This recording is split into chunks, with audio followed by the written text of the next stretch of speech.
పెద్దలందరికీ వందనాలు, పిల్లలకి ఆశీస్సులు. నా పేరు ప్రసాదరాజు అండి. సమాజంలోని ఒక రుగ్మత అయిన విడాకులు అనే అంశాన్ని తీసుకొని నా అభిప్రాయాలను మీతో పంచుకుంటూ వస్తున్నాను. ఇప్పటికి 6 భాగాల్లో చెప్పి ఉన్నాను. విడాకులకు ఎవరి కారణము, పల్లెల్లో ఎలా ఉంది, పట్టణాల్లో ఎలా ఉంది, కారణం ఏంటి, ఎవరి పాత్ర ఎంత ఉంటుంది, అసలు వివాహం అనేది చట్టబద్ధత ఎలా అవుతుంది, విడాకులు ఎలా తీసుకోవాలి, ఈ విషయాలన్నీ చెప్పి ఉన్నాను. ఈరోజు ఈ భాగంలో విడాకుల యొక్క పరిణామాలు, విడాకులైతే వచ్చే సమస్యలు కానీ వాటి పరిణామాలు, వాటి యొక్క ఎఫెక్ట్ ఎలా ఉంటుంది ప్రస్తావించడానికి ప్రయత్నం చేస్తానండి. నేను 8 సంవత్సరాలు న్యాయవాదిగా, 30 సంవత్సరాలు జడ్జిగా పనిచేసిన అనుభవంతో విడాకుల కోర్టులో కూడా కొద్ది కాలం పనిచేశాను. ఆ అనుభవంతో నా అభిప్రాయాలను మీతో పంచుకుంటాను. విడాకులతో వచ్చే పరిణామాలు చాలా ఉన్నాయి. ఎందుకంటే ఇది తెలిస్తే అమ్మో ఇంత నష్టము, కష్టము, బాధలు, అవమానాలు ఉంటాయా, కాస్త ఆలోచిద్దాం.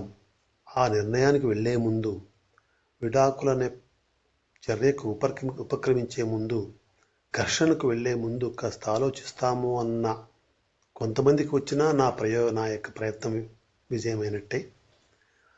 ఆ ఉద్దేశంతో విడాకుల యొక్క పరిణామాలను మీకు చెప్పడానికి ప్రయత్నం చేస్తాను.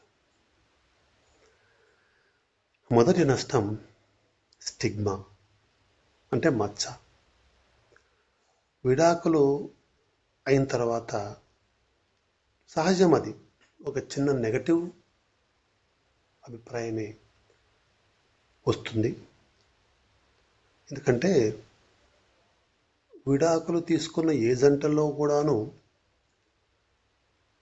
నాది తప్పు, నా జీవిత భాగస్వామిది తప్పు లేదు అన్న వాళ్ళు నాకెవరు కనిపించలేదండి. కొన్ని వందల కేసులు చూశాను.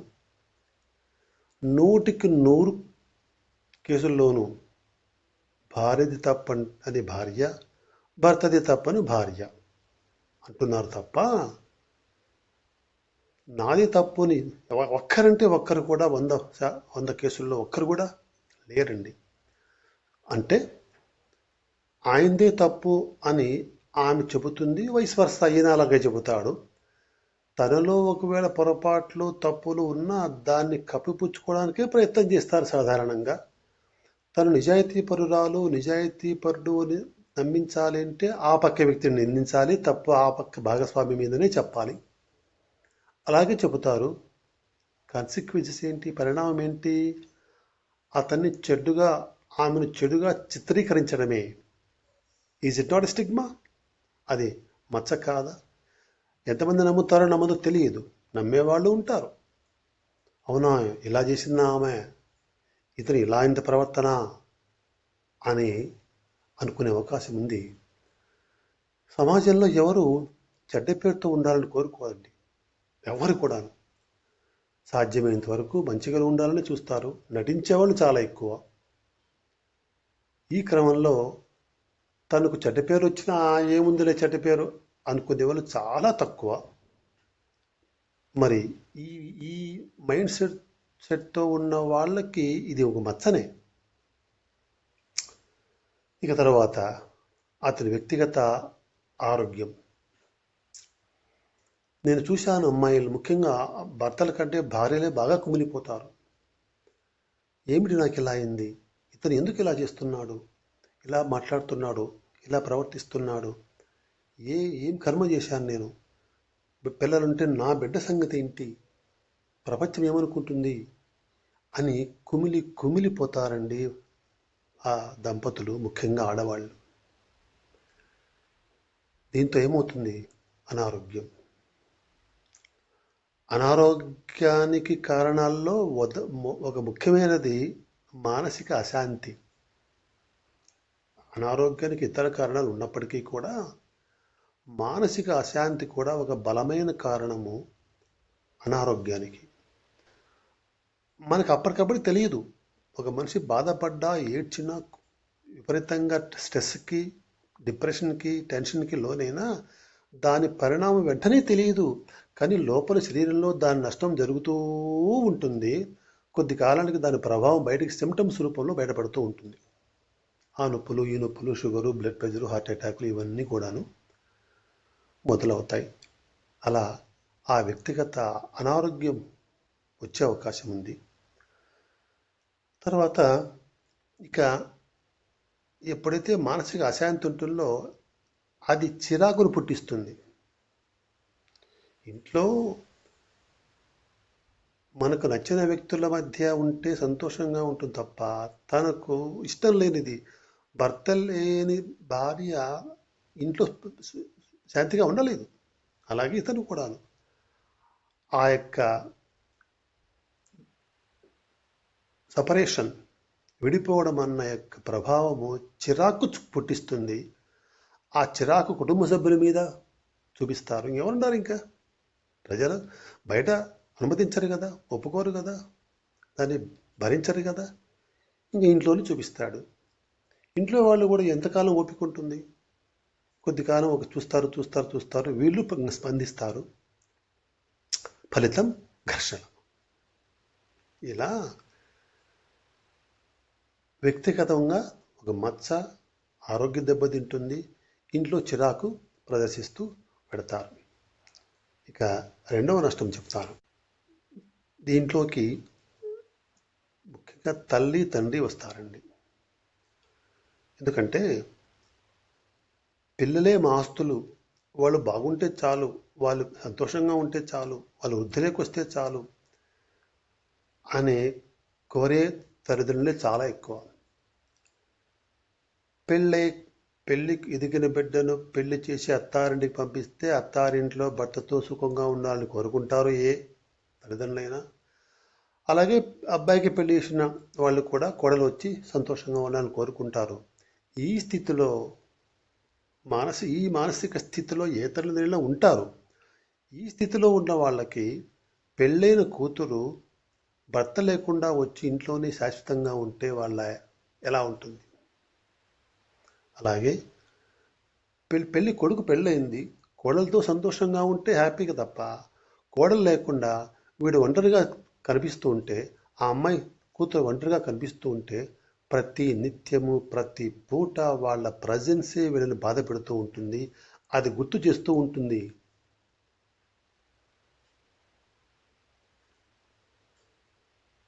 ఏమిటిది? వీడు ఏంటి ఇలా పరిస్థితి ఏంటి? ప్రతి రాత్రి ఈ తల్లి తండ్రి వాళ్ళ బెడ్రూమ్లో వాళ్ళు ఉంటారు, వాళ్ళు ఉండే విధంగా వాళ్ళు ఉంటారు. వాళ్ళు ఏమనుకుంటారు? వయసులో ఉన్నాడు కొడుకు, ఆ పక్క రూమ్లో వాడు ఒంటరిగా పడుకుంటున్నాడు భార్య లేకుండా. అలాగే ఈ కూతురు పాతికేళ్ళు 30 లేవు, భర్త లేకుండా ఒంటరిగా ఉంటుంది. ఏమిటిది అని ప్రతి నిత్యము ప్రతి రాత్రి బాధపడతారు. కానీ పిల్ల ముందు బయటపడరు, వాళ్ళు మరింత బాధపడతారని. ఈ యొక్క టెన్షను, ఈ బాధతోటి వాళ్ళ ఆరోగ్యం కూడా మెల్లిగా క్షీణించి మొదలు పెడుతుంది. ఇంకా షుగర్లు, బీపీలు, హార్ట్ అటాక్లు, మోకాళ్ళ నొప్పులు అవి ఇవి మొదలవుతాయి. ఇందాక చెప్పాను, మానసిక అశాంతి కూడా అనారోగ్యంలోని కారణాల్లో ఒక ముఖ్యమైనది. ఈ తల్లిదండ్రుల సమస్య ఇంతటితో పోదు. అసలు బయటికి వెళ్ళాలంటే మొహమాట పడతారు, సిగ్గుపడతారు. వేడుకలకు పోవాలనిపించదు. కనీసం మార్కెట్కి పోవాలన్నా, బజారుకు పోవాలన్నా, ఒక చిన్న ఫంక్షన్ పోవాలన్నా, రోజు వెళ్ళే డ్యూటీకి పోవాలన్నా కూడా సంశయిస్తారండి. ఎందుకంటే నన్ను చూసి ఈ వేడుకలో, ఈ యొక్క గుంపులో, ఈ బంధువుల్లో, ఈ మిత్రుల్లో ఏమనుకుంటారో, అదో ఈ అమ్మాయి కూతురే ఇలా భర్తను వదిలిపెట్టి ఇంట్లో ఉంటుంది, ఇతను కొడుకే భార్య వదిలిపెట్టి ఇంట్లో ఉంటున్నాడు, ఇలా ఎక్కడ అనుకుంటారో, అడుగుతారో. అడిగితే ఏమో సమాధానం చెప్పాలి? సో వద్దులే, వేడుకలకే వద్దులే, ఫంక్షన్స్కే వద్దులే అని చివరకు బయటికి వెళ్ళడానికి కూడా సంశయిస్తారండి. ఆ తల్లిదండ్రులు బంధువులను కూడా మానేస్తారు. ఎందుకు? మేము వెళితే మా సమస్య మేము గుర్తు చేసినట్టు అవుతుంది వాళ్ళకి అనే ఉద్దేశంతో బయటికి వెళ్ళటానికి కూడా సంశయిస్తారు. ఆ వయసులో అప్పటికే వాళ్ళకి 50 నుంచి 60 సంవత్సరాల మధ్య ఉంటాయి, 45 నుంచి 60 మధ్యన. ఇక మెల్లిగా శారీరక అనారోగ్యం మొదలయ్యే కాలము. ఈ దిగులు పెట్టుకొని, ఈ వేదన పెట్టుకొని ఇలా ప్రతినిత్యము బాధపడుతూ ఉంటే తప్పకుండా ఆరోగ్యము దెబ్బతింటుంది. అందులో ఈ కాలంలో సామరస్యంగా విడాకులయ్యేవి తక్కువే. ఘర్షణలు, గొడవలు, పోలీస్ కేసులు, వకీల్ నోటీసులు, కోర్టు కేసులతో ఎండ్ అయ్యేవే ముగింపులే ఎక్కువ. అంటే చాలా కేసుల్లో ఈ భార్య వెళ్ళి ఆ పోలీస్ స్టేషన్లో కేసు పెట్టడం. ఆ కేసు కూడా ఈ మధ్య ఎలా పెడుతున్నారు? భర్త ఒక్కడే సమస్య కారణమైన ఆ భర్త మీద కోపంతో, కక్షతో, ఆవేశంతో ఈ భర్తను దారికి తెచ్చుకోవాలా, ఆ కక్ష అనమాట. కక్ష ఏమైనా చేయిస్తుంది. నన్ను ఇంత ఇబ్బంది పెట్టారు కదా, వదలను అని ఆ భర్తకు ఇష్టమైన వాళ్ళను కూడా చేరుస్తున్నారు కేసుల్లో. అంటే భర్త అమ్మ, నాన్న, చెల్లెలు, అక్క, బావగారులు, తమ్ముళ్ళు, అన్నలు, ఇలా కుటుంబ సభ్యులు వేరే ఊర్లలో ఉన్నప్పటికీ కూడా వాళ్ళు నిజంగా వాళ్ళ ప్రమేయము ఈ విడాకులలో ఏమాత్రం లేకపోయినప్పటికీ కూడా వాళ్ళు కూడా చేరుస్తున్నారు. అది సమస్య ఎవరికి? ఓ తండ్రి తన కొడుకు నుంచి దూరమైంది, ఓకే, సమస్య తప్పదు. పెళ్ళి ఎక్కడో అత్తగారింట్లో ఉన్న కూతుర్ని కూడా, అల్లుడిని కూడా దీంట్లో చేరిస్తే ఆయన మానసిక పరిస్థితి ఏంటి? ఆ వీకులకు ఏం చెప్పుకోగలడు? ఆ అల్లుడికి ఏం చెప్పుకోగలడు? ఎంత తలనొప్పి అనుకుంటాడు, ఎంత భారం అనుకుంటాడు, ఎంత సమస్య అనుకుంటాడు కదా. కాబట్టి తల్లిదండ్రుల పరిస్థితి ఇలా ఉంటుంది. రోజు వాళ్ళు ఏడుస్తారు, మీ ముందు కాదు అయ్యా, విడిపోయిన దంపతులు మీ వెనకాల. తల్లిదండ్రులు అంటే కనిపించే దేవుళ్ళే వ్యక్తిగతంగా నేను భావిస్తాను. నా ప్రకారము దేవుడు నమ్ముతాను. అయితే వాళ్ళు నా అమ్మా నాన్నల తర్వాతనే. ఎందుకంటే నాకు కనిపించే దేవుళ్ళు వాళ్ళు. ఈ శరీరం ఇచ్చారు. ఒక బిడ్డను పోషించాలంటే ఎంత కష్టమో అది పెంచిన వాళ్ళకే తెలుసు. 10 ఏళ్ళు యజ్ఞం చేయాలి. ఎన్నో రాజీలు పడతారు, కష్టపడతారు, అవమానాలు పొందుతారు, ఇబ్బందులు పడతారు పిల్లల కోసం. అంత కష్టపడితే తప్ప ఒకడు 25 ఏళ్ళకి రాదు సెటిల్ కావడం. అటువంటి బిడ్డ, కూతురు కానీ కొడుకు కానీ వీలైతే తల్లిదండ్రులకు సేవ చేయాలి, సంతోషంగా పెట్టాలి, వాళ్ళకు మేలు చేయాలి, అంతే తప్ప ఇలా చేసి వాళ్ళను మానసిక వేదనకు గురి చేయటం కాదా? మనం తల్లిదండ్రులకు ఇచ్చే బహుమతి. ఇంత కష్టపడి పెంచితే వాళ్ళకు అవమానము, బాధ, డిప్రెషన్స్. ఎవరి వల్ల? నేను నా భర్తతోటి లేక నా భార్యతోటి సరిగా ఉండకపోవడం వల్ల. కాబట్టి తల్లిదండ్రులను అంతగా హింసిస్తుంది ఈ సమస్య. దయచేసి ఆలోచించండి. ఇక మూడవది పిల్లల యొక్క సంరక్షణ. వాస్తవానికి ఈ విడాకుల్లో ఆ దంపతుల బాధ కంటే, వాళ్ళ నష్టం కంటే, తల్లిదండ్రుల నష్టం కంటే నష్టపోయేది పిల్లలేనండి. ఎందుకంటే ఈ తల్లిదండ్రులు బాధపడుతున్నారు, ఇందాక చెప్పాను.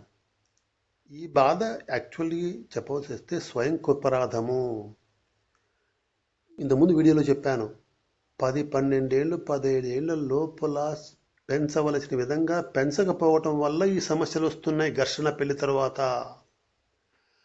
అలాగే పెళ్లికి ముందు నువ్వు తయారు చేయలేదు, పెళ్లి తర్వాత అనవసర జోక్యాలు, ఇలా ఎక్కువ భాగము విడాకులకు తండ్రే కారణము, తల్లే కారణము అన్నాను. సో ఈరోజు తల్లి తండ్రుల బాధకు అదే కారణము. దాన్ని కర్మ సిద్ధాంతం అంటారండి. మనం ఏం చేస్తే అదే వస్తుంది. ఏ విత్తనం వేస్తే ఆ చెట్టే వస్తుంది. మనం మంచి చేస్తే, మంచిగా పెంచి ఉంటే, మంచి చెప్పి ఉంటే పిల్లలు కూడా అలాగే ఉంటారు. మనం మంచి చెప్పకపోతే తెలుసో తెలియనంత మాత్రాన కర్మ ఫలితం పోదు. తెలియక చేసినా తప్పే. దాని ఫలితం అనుభవిస్తూ ఉంటారు తల్లిదండ్రులు. స్వయంకృపరాధమే ఒక విధంగా చెప్పాల్సి వస్తుంది. కాకపోతే తెలియనితనము, అజ్ఞానంతో. సరే, కానీ పిల్లలు ఏం చేశారు? పాపం వాళ్ళ అందరికంటే ఎక్కువ సఫరర్స్ వాళ్ళేనండి. ఎందుకంటే పిల్లలను అదృష్టవశాత్తు తల్లిదండ్రులు ఈ కాలంలో వాళ్ళు చక్కగా పైకొస్తే చాలు, వాళ్ళ కోసం ఏమైనా చేస్తారు, ఎంత త్యాగమైనా చేస్తారు, ఎంత అడ్జస్ట్ అయినా అవుతారు, ఎంత ఖర్చు అయినా పెడతారు, ఎంత సమయమైనా పెడతారు, ఏమైనా చేస్తారు వాళ్ళ కోసం. అది అదృష్టమే. అయితే అది అతి అవుతోంది. అది వేరే సందర్భంలో చెప్తాను ఎలాగో. ఇప్పుడు మళ్ళీ మన పాయింట్కి వస్తే పిల్లలు బాధితులయ్యారు. ఎలా అంటే, సరే వాళ్ళ మీద మమకారం ఉంది కదా అమ్మ నాన్నకు, వీళ్ళు విడిపోతున్నారు, బిడ్డ నాకు కావాలంటే నాకు కావాలి అని ఇద్దరు ఘర్షణ. దానికి కోర్టుకు పోవటం, లేక పెద్ద మనుషుల దగ్గర పంచాయతీ, ఎక్కడో చోట పంచాయతీ. అది కోర్టులో కానీ, పెద్ద మనుషుల్లో కానీ, పోలీస్ స్టేషన్లో కానీ, బంధువుల్లో కానీ, ఎక్కడో చోట సమావేశము, సపరేషను. ఆ కొడుకు రెండుగా చీల్చలేం కదా. పెడితే తల్లి దగ్గర, లేకపోతే తండ్రి దగ్గర పెట్టాలి. తల్లి దగ్గర పెడితే తండ్రి లేని బిడ్డ అయ్యాడు. తల్లి దగ్గర పెడితే తల్లి లేని బిడ్డ అయ్యాడు. ఏ బిడ్డ అయినా సక్రమంగా పైకి రావాలంటే ఇద్దరి సంరక్షణలో ఉండాల్సిందే. ఎవరి పాత్ర వాళ్ళు, తండ్రి పాత్ర తండ్రి, తల్లి పాత్ర తల్లి పోషిస్తూనే బిడ్డ చక్కగా పైకొస్తాడు. ఏ ఒక్కరు లేకపోయినా దాని ఫలితం నెగటివ్గా, వ్యతిరేక ప్రభావం చూపిస్తుంది బిడ్డ మీద. చిన్నప్పుడు పర్లేదు, కానీ కొంచెం పెద్దగా అయిన తర్వాత చెప్తాను, కొన్ని ఉదాహరణలు చెప్తాను. ఒక 7 ఏళ్ళు వస్తాయి బిడ్డకు. వాడు స్కూల్కి పోతూ ఉంటాడు రోజు.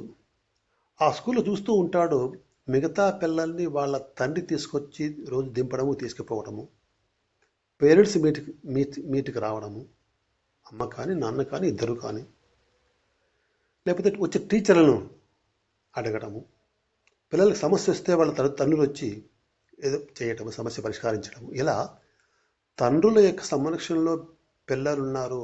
ఏదైనా మా పిల్లలకి ఎవరికి, వాళ్ళ ఫ్రెండ్స్కి ఏమి సమస్య వచ్చినా వాళ్ళ నాన్న వస్తున్నాడు అన్నది వాడికి తెలుసు. తన స్థితికి వచ్చేటప్పటికీ తల్లే లేడు, లేక తల్లే లేదు, ఏమిటి అని వాడి బాధ ఆలోచించండి.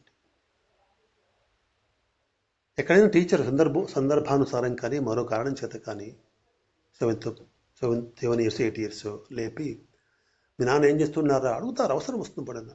ఎందుకంటే ఏమీ చదువుకోలేదనుకో పిల్లవాడు, అడుగుతారు. ఎందుకంటే వాళ్ళ నాన్న చదువు లేదనుకో, సరే నాన్నకు చదువు లేదు పాపం, వీడికి ఎవరు నేనే చెప్పాలనుకుంటుంది టీచర్ మరింత శ్రద్ధ పెడుతుంది.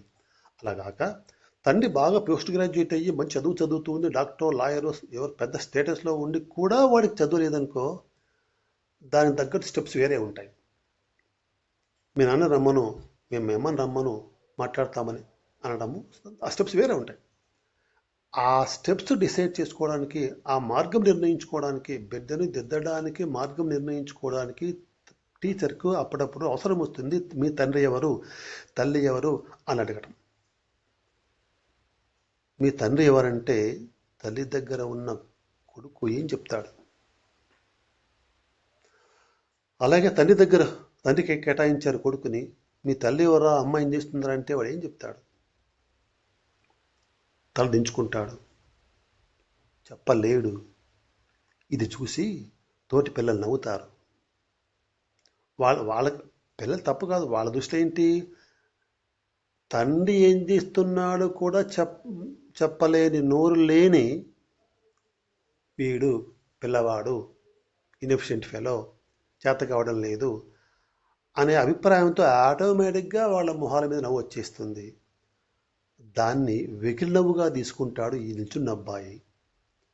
తనకు తండ్రి లేకనే కదా ఇలా అవమానిస్తున్నారు నన్ను అని అనుకుంటాడు, ఏడ్చుకుంటాడు. మానసిక స్థితి ఆలోచించండి. ఇంటికి వస్తాడు, అమ్మని అడుగుతాడు, అమ్మ నాన్నేడి, మనకు నాన్న లేడా అని అడుగుతాడు. ఏం చెబుతుందా ఆమె? నాన్న లేడు అని చెబుతుందా?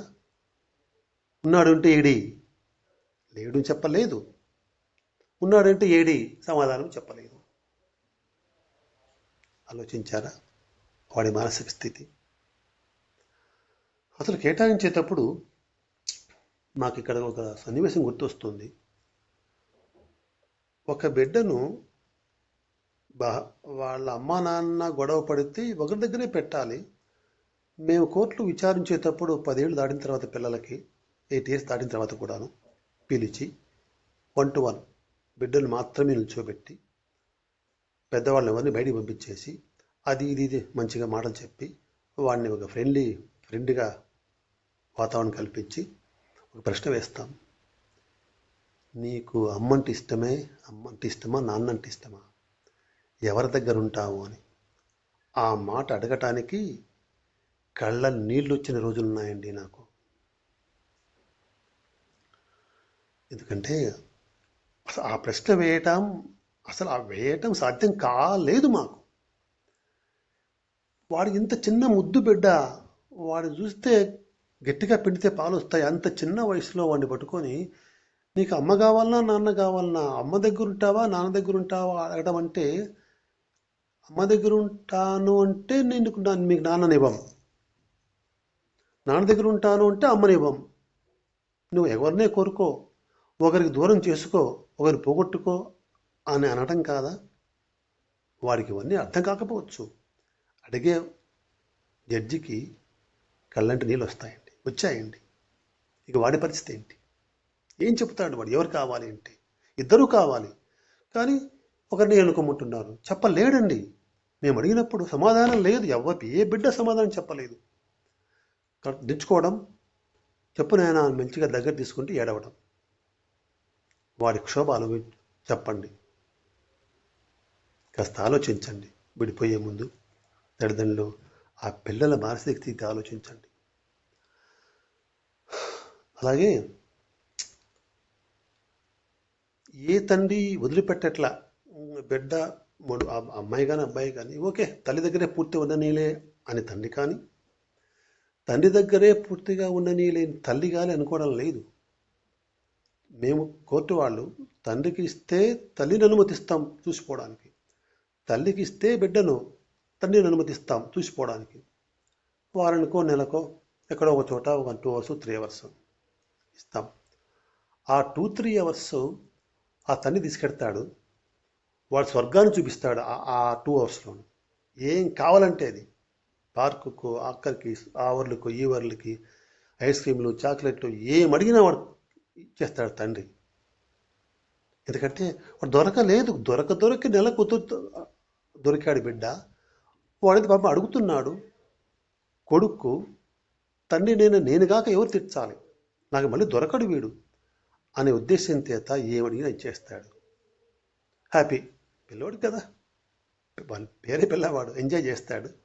ఇంటికి వస్తాడు, తెల్లారి మమ్మల్ని చాక్లెట్ అడుగుతాడు. అమ్మ మళ్ళీ ఇవ్వదు. ఎందుకంటే ఆమె కాదు, ప్రతినిత్యము చాక్లెట్ ఇస్తే ఆరోగ్యం పాడైపోతుందని అందరికీ తెలుసు. సో ఎవరము ఇవ్వము. అలాగే ఈ తల్లి కూడా ఇవ్వదు. నచ్చపెట్టడానికి చూస్తుంది, వాడు వినడు. వీడేమో నెలకొత్తు తీసుకొచ్చి స్వర్గం చూపించాడు ఆ పార్కులో, ఇంకో చోట. అలాంటి స్వర్గాన్ని పార్కుని రోజు తీసుకెళ్ళలేదు ఈ తల్లి. అప్పటికేమైంది? తండ్రి దేవుడు, తల్లి రాక్షసి అనే ఫీలింగ్ రాదు బిడ్డకు. వాస్తవానికి ఎంత కష్టపడుతుందో ఆ బిడ్డను సాకడానికి, ఆ సంరక్షణలో ఉంచుకున్న తల్లికి తెలుసు. ఇతనికేమి నెలకొత్తులు వచ్చేదా హాయి చెప్పిపోయేవాడు. కష్టపడేది ఈమె, కానీ చెడ్డ పేరు ఈమెకు, మంచి పేరు వాడికి, తండ్రికి. ఈమె మానసిక స్థితి ఏంటి? నేను ఇంత రోజు వాడి కోసం ఎంత కష్టపడుతున్నాను, తీరా చూస్తే వాడు నేను దుర్మార్గురాలనయ్యాను, ఏమి చూడని వదిలిపెట్టినటువంటి ఇతను సన్మార్గుడయ్యాడే ఏంటి అని ఆ తల్లి ఆవేదన. పెళ్ళి అవుతుంది.